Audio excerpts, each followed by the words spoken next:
খাসিয়ারা মাত্র কয় ঘন্টা আধা ঘন্টা তারা বলছিল যে আমরা মারিলি তুমি খেয়ে আসিলে এই সময় হে কই নিছে তারা মারছে না অথচ হে কই নিছে আকবরে যে আমার সাথে আরো 4-5 জন আসিলা এবং 2 জন কর্মকর্তা আমার কইছেন যে 2 মাস লাগি পালাইয়া যাও। কোনো রিমান্ড নাই, কোনো মাইন নাই, তথ্য নাই, তার বাদে এইটা স্বীকার। তাহলে এই আদালতে কি রিমান্ড করলো যে তার কোনো বাইর করতে পারলো না? এইটা তো নাটক করা হয়েছে আমাদের সাথে। একবারে যে এরকম নাটক করি করি আমার ছেলেটারে নিয়ে মারি ফেলাই দিছে, ঠিক তেমনি এইরকম নাটক কৌটেও করা হয়েছে। এবং এই যে এখন আকবরে তুলছে যে আকবর পাগল হয়ে গেছে, সে 7 বছর ধরে হে নাটক করতেছে, পাগলের অভিনয় জানে। সে যদি পাগল হয়, যখন হে সুস্থ আছিল তখন হে মারছে, এখন হয়তো হে পাগল হয়েছে, কিন্তু হে সুস্থ অবস্থায় হে মারছে আমার ছেলে। হে ঠিক আছে পাগল হোক, আমি তারে বালা করবো, আমার কাছে দিয়ে দেবো, এটাই আমার অনুরোধ। এখন যদি সুস্থ তদন্ত যদি বিচার না হয়, তে সাধারণ জনগণের যদি তারা জামিন দেওয়া হয়, জামিন দিয়ে যদি বাড়া বাঁকা হয়, এতে কিন্তু আমরা সাধারণ জনগণরে কোনো দায়ী করতে পারতাম না। আমরা পাবলিকের কাছে দিলেইলা, পাবলিকের কাছে যদি দিলেইলা, আইনের লেগে পাবলিকের নিজের হাতে তুলিয়া নিব।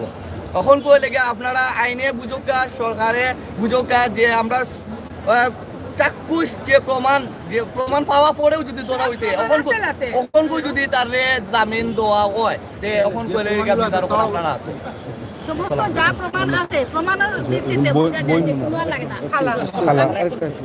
সারা প্রমাণ সম্পূর্ণ সবটা আছে তার ভিতরে, সকলটা পাওয়া গেছে। এরপরও ক্লিয়ার যে আমরা কোর্ট থেকে জামিন হয়ে যায়। আমি বুঝি না, যদি তারা জামিন দেওয়া হয় তাহলে আমরা জন্য তারা লাগে দায়ী থাকবো, আমরা ভিতরে তারা বাড়ি আমরা আবার কোনো করতে পারে বা অন্য কিছু তো করতে পারে। তখন এত প্রমাণ থাকা সরকার তারা আজকে জামিন, আমি তো বুঝলাম না যে কোর্টেও বাকিরা জামিন দিবে, তো বুঝতে পারতাম না। আমরা যদি তারা পারি যায় তো তারা লাগবে ক্ষতি, আমরা লাগবে ক্ষতি। আমরা যদি জামিন আজকে হয় আমরা আন্দোলন শুরু। তানভীর ভাই, আপনি তো আন্দোলনকারী হিসাবে চালাই দিলেন, যদি দেখা যায় আজকে জামিন হয় তাহলে আপনারা এই আন্দোলনটারে কিভাবে দেখবা? ধন্যবাদ। আসলে আজকে জামিন হওয়ার আজকে হচ্ছে গিয়ে যেহেতু করা হয়তো জামিন আমাদের জামিন না দেয়, আর জামিন হলে তো অবশ্যই শুধু আমরা না, যে রায়হানের পরিবারও না, পুরো সিলেটবাসী বিশ্ববাসী আবার উত্তপ্ত হবে। আপনারা জানেন যে বিগত কিছুদিন যাবৎ সিলেটবাসী শান্ত আছে, এই জন্যে ওনারা অপেক্ষা করতেছেন, কোর্টের রায়ের প্রতি সম্মান দিচ্ছেন। তো কোর্ট এখন পর্যন্ত এটা চার্জশিট দাখিলের কোনো চার্জশিট এখনো দেওয়া হয় নাই। তো আমরা যতটুকু জানি যে 3 মাস বা 4 মাসের ভিতরে চার্জশিট দেওয়া হবে। আর হয়তো সিলেটবাসী আমরা সবাই অপেক্ষা করতেছি চার্জশিটের। তো আমাদের দাবিটা হচ্ছে গিয়ে যে আসামিদের জামিন না দিয়ে সুষ্ঠু তদন্ত করে চার্জশিটটা দেওয়া হোক এবং অতি দ্রুত বিচারের আওতায় আনা হোক। কারণ আপনারা দেখেছেন বিগত কিছুদিন আগে একটা নিউজও হয়েছে, সারা বাংলাদেশে পুলিশের নির্যাতনে ইতিমধ্যে প্রায় 1800 জন লোক নিহত হয়। যদি আসলে আমি মনে করি 2013 সালের আইনটা সংশোধন করা না হয়, পুলিশ যখন হত্যা করে তখন যাতে হত্যা মামলা হিসেবে রেকর্ড করা না হয়, তাহলে এভাবে অনেক রায়হানকে ঝরে পড়তে হবে। তো আসলে আইনটাই পরিবর্তনের প্রয়োজন। পাশাপাশি আমাদের যে মামলাটা এটা হত্যা মামলা হিসেবে রেকর্ড করে অনতিবিলম্বে এটার আসামিদের চার্জশিট দেওয়ার মাধ্যমে নিশ্চিত করা হোক, তাহলে হয়তোবা সিলেটবাসী সহ বিশ্ববাসী কিছুটা হলে স্বস্তি পাবে। আর যদি আজকে আসামিদের জামিন দেওয়া হয়, অবশ্যই আমরা সিলেটবাসীকে নিয়ে বিশ্ববাসীকে নিয়ে আবারও রাজপথে নামবো। এতে আমাদের যদি কোনো অনাকাঙ্ক্ষিত ঘটনা ঘটে, এর সম্পূর্ণ দায়ভার প্রশাসনকে নিতে হবে।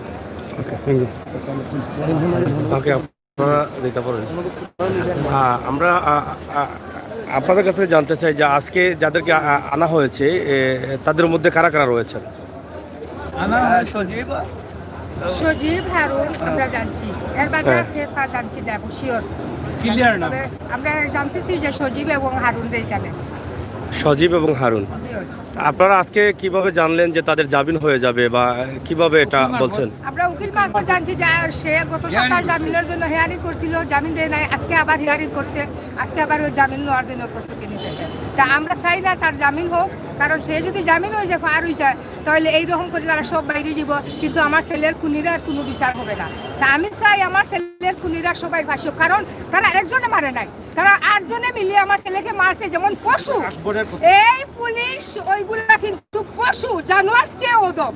তা নইলে একটা মানুষরে মারার পর জিন্দা অবস্থায় নখগুলা তুলে ফেলে না।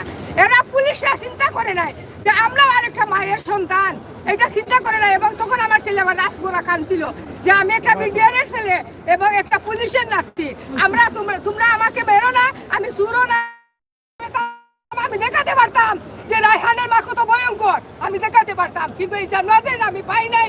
তাই আমার সাথে কত নাটক করেছে এই জানোয়াররা। রাত 4:33 আমার ছেলে ফোন দিয়েছে তৌহিদ এলাহির ফোন থেকে। 5টার সময় আমি যখন আসছি আমার দেবরকে আমার ছেলে ঘুমে, তারা কিন্তু তখন আমার ছেলের শ্বাসকষ্ট বেরিয়েছে, তখন তারা আমাকে বলছে যে আরো 10,000 টাকা নিয়ে পাঠাও। আমার দেবর গেছে বাসায়, তারপর ওই সুযোগে তারা আমার ছেলেকে নিয়ে হসপিটালে 6টা 9 হসপিটালে নিয়ে মৃতে নিয়ে হিমাগারে রেখে দেয় এবং ফ্রিজে রেখে দেয়। এগুলো যদি জানোয়ার না হতো, তাদের মা বাবার যদি ঠিক ঠিকানা থাকতো, এইরকম কোনোদিন করতো না। পুলিশের পোশাক পরে কোনোদিন অন্যায় করবে না, কারণ পুলিশের পোশাক পরে শুধু সমাজের রক্ষক এবং তারা মানুষের সেবার জন্য নিয়োজিত থাকতো। কিন্তু পুলিশরা যে এত বেঈমান, তাদেরকে দিয়ে যে মানুষ কাম করায় এবং এই যে পুলিশের পোশাক পরে তারা যে বেঈমানি করে, এরা মানুষের সন্তান না, এরা পশু হাইমানের সন্তান। কারণ আমার ছেলে ছিল একটা বিডিওর ছেলে, আমার শ্বশুর ছিল একজন পুলিশ, কিন্তু আমরা জানি নাই, কোনোদিন আমরা দেখি নাই আমাদের শ্বশুর বা আমার স্বামী এইরকম করতে। কিন্তু এই আমার রায়হানের বেলা 71 সালের পর থেকে এই প্রথম এই ঘটলো বাংলাদেশে, এই সিলেট প্রথম ঘটলো, তাও শুধু আমার রায়হানের বেলায়।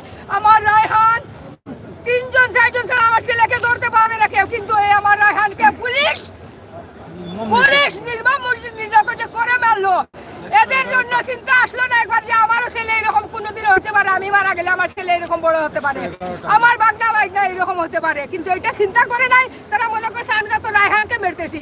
আল্লাহ দোক এমন হোক, তাদের বংশ যতটা পুলিশ আসে, তাদের বংশর এইরকম যেন ঘটনা ঘটে। আমার ছেলের যে এইরকম হয়েছে, তার চেয়ে বেশি ঘটনা যেন ঘটে, এটাই আমি অনুরোধ। আপনারা আজকে এখানে দাবি জানাচ্ছেন যে যাতে শুনেছেন আপনাদের উকিলের মাধ্যমে যে তারা বেলের জন্য আবেদন করবে, যাতে বেল না হয় সেটা, আর যদি বেল হয়ে যায় তাহলে আপনারা কর্মসূচি নেবেন। আমরা 10ই অক্টোবর আমার ছেলের ঘটনা ঘটছে। অক্টোবর গেছে, নভেম্বর গেছে, ডিসেম্বর গেছে, আমি শান্ত ছিলাম। আমি যদি শান্ত না থাকতাম এতদিনে কত আগুন জ্বলতো করে করে, কিন্তু আমি শান্ত ছিলাম বলে আগুন জ্বলে নাই। কিন্তু এখনো যদি এই জজ সাহেব যদি মাথার চিন্তা করে যদি উনাকে জামিন দেন, তাহলে বলবো উনারও ছেলে মেয়ের জন্য চিন্তা নাই, উনারও যে ছেলে আছে মেয়ে আছে, এইটা যদি চিন্তা করেন তো আমার রায়হানের দিকটা বিবেচনা করবে। আমরা তো জানলাম যে আসামিদের পক্ষে উকিল আদালতে উঠবে না, সেই বিষয়টা আপনারা কিভাবে দেখছেন যে আজকে কি উকিল? সেইটা আমি জানি না, উকিল উঠবে না কেন, উঠুক, আমরাও চাই উঠুক, কিন্তু উকিলেও চিন্তা করতে হবে যে খুনিরারে বাঁচিয়ে দেওয়ার মতো কোনো আইন নাই, খুনিরা সমাজে বাঁচার কোনো নাই, প্রয়োজন নাই। খুনিরাই থাকবে, খুনিরা মানুষের আসতে পারে না। খুনি তো খুনি সাধারণ মানুষের লাগে যে আইন থাকবে, পুলিশের লাগে সেই আইন থাকবে, কারণ পুলিশ তখন আর পুলিশ রয়ে নাই, তখন সে খুনি হয়ে গেছে। এখন এইটার লাগে তো লাগে সাধারণ মানুষের যে আইন, এই পুলিশের এই আইন রাখতে হবে, কারণ তাকে সাসপেন্ড করা হয়েছে তখন আর আপনারা পুলিশের শুনছি কোনো যাবজ্জীবন হয় না, কোনো ফাঁসি হয় না, এর জন্য পুলিশকে দিয়ে অকর্ম কাজ করাচ্ছে। এইটাই হলো মারাঠি গুন্ডাবে তারা ব্যবহৃত হচ্ছে। পুলিশ কিন্তু আইনের পোশাক পরে তারা যে ব্যবহৃত হচ্ছে যে গুন্ডা হিসাবে টাকার আরেকটি আইন, এইটা কিন্তু একটা সুষ্ঠু একটা আইন আমরা মনে করি না। এতে এই আইনটা যাতে লেখা সুষ্ঠু এবং সবার জন্য সমান আইন হয়, এটা আমরা চাই। প্রিয় দর্শক, দেখছেন সেই চাঞ্চল্যকর হত্যা, রায়হান হত্যার বিচার চলছে, আদালতে আছে এবং আইন প্রক্রিয়াধীন রয়েছে। আজকে যে রায়হান হত্যার কিছু সংখ্যক আসামি, যাদেরকে আসামি করা হয়েছে, যারা ইতিমধ্যে আইনের আওতায় আছেন, তাদেরকে আজকে আদালতে তোলা হয়েছে এবং রায়হানের পরিবার থেকে বলা হচ্ছে যে তারা আজকে জামিনের জন্য আবেদন করবেন, কিন্তু সেই জামিন হলে তারা আন্দোলন করবেন বলে তারা এখানে আজকে আদালত পাড়ায় এসেছেন এবং সেখান থেকে তাদের স্পষ্ট বক্তব্য এখানে দিয়েছেন। আপনারা দেখলেন এখানে অনেক জনতাও রয়েছেন, আপনারা দেখেন অনেকেই কিন্তু আদালতে আছেন। আমরা তাদের সাথেও কথা বলার চেষ্টা করব।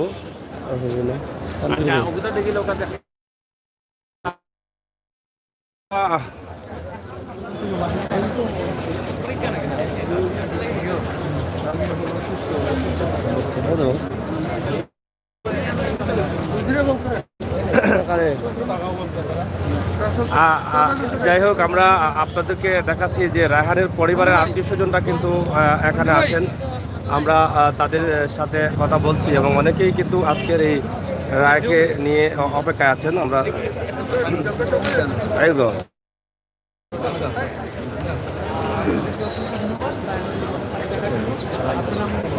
না দেওয়ার আশা আছে। যাই হোক, আমরা আছি আজ সিলেটের আদালত পাড়ায়, আমরা আপনাদেরকে দেখানোর চেষ্টা করছি। আশা রায়হানের হত্যাকারীদের আদালতে তোলা হয়েছে এবং আপনাদের উকিলের মাধ্যমে জেনেছেন যে তারা জামিনের আবেদন করবেন। আজকে আপনারা এখানে মানে কি দাবি নিয়ে এসেছেন বা কি বক্তব্য আপনাদের রয়েছে? পরবর্তীতে যখন আশ্বাস পাইলাম যে সুস্থ এবং সরকারের পক্ষ থেকে বারবারকে আশ্বস্ত করা হইল যে সুস্থ বিচার হবে, এর পরিপ্রেক্ষিতে আমরা জনগণ শান্ত হয়েছে। আমরা মোটামুটি দৃষ্টান্তমূলক শাস্তি হোক,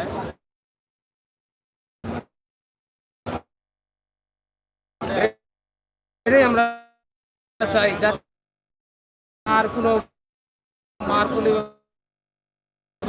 এটাই আমাদের দাবি।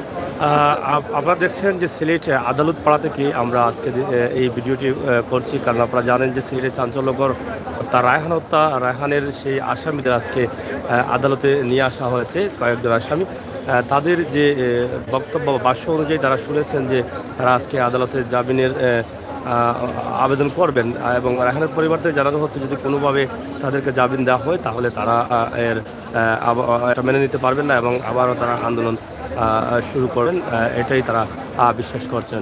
প্রিয় দর্শক, সিলেটের ম্যাগাজিন টিভি থেকে আমরা সবসময় আপনাদের সাথে আছি এবং আপনারা জানেন যে রায়হান হত্যার পর থেকেই রায়হান হত্যার আপডেট খবরগুলো আমরা সবসময় দিয়ে যাচ্ছি ধারাবাহিকভাবে। সেই ধারাবাহিকতায় আজকেও কিন্তু আমরা সিলেটের আদালত পাড়া থেকেই আপনাদেরকে এই ভিডিওটি উপস্থাপন করলাম। আশা করি দেশে বিদেশে যারা আছেন সবাই এই বিষয়ে আপনারা জানতে চান, বুঝতে চান, আমরা সেই বিষয় থেকেই কিন্তু আজকের এই খবর আপনাদের কাছে উপস্থাপন করলাম। রায়হানের মায়ের বক্তব্য এবং আত্মীয় স্বজনের বক্তব্য আপনাদের কাছে তুলে দিলাম সিলেটের আদালত পাড়া থেকে।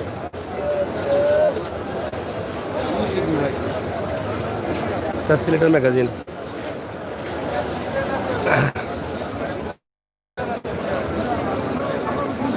আপনারা যারা আছেন, যারা আসবেন, আপনারা অবশ্যই শেয়ার করবেন এবং সাথে থাকবেন। সিলেটের ম্যাগাজিন ইউটিউব চ্যানেলটি সাবস্ক্রাইব করবেন। সিলেটের ইতিহাস, ঐতিহ্য, সৌন্দর্য, বিনোদন, খবরাখবর সহ সব ধরনের তথ্য।